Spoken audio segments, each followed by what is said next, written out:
Now, Heartland Sports with Todd Richards.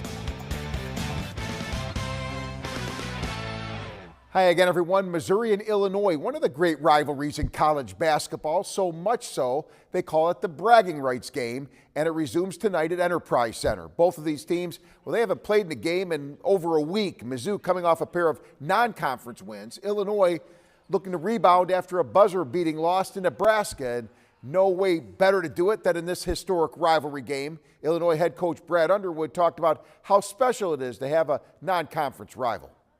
Pretty unique, and Lou Henson, Norm Stewart, two Hall of Fame coaches, started this to continue this, and as things continue to change and evolve over the last few years, and just to keep this going. It's great for the fans. It's in a great basketball city. You have a true 50-50 neutral site game, NCAA type of environment where you have half the fans, sometimes different households split. So it's a great rivalry, man, and I'm just excited about the energy in the building.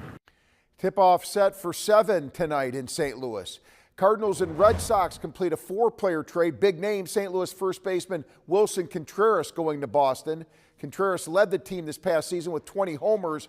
Move also opens up Alec Burleson, allows him to head over to first. Cardinals received three right-handed pitchers, let me correct myself, headlined by starter Hunter Dobbins. The 26-year-old spent most of last year in the big leagues. And, of course, if you missed it earlier in the newscast, the Kansas City Chiefs announced they'll leave their longtime home at Arrowhead Stadium for a new domed stadium that will be built in Kansas and be ready for the start of the 2031 season. The Chiefs have played at Arrowhead in Kansas City, Missouri since 1972.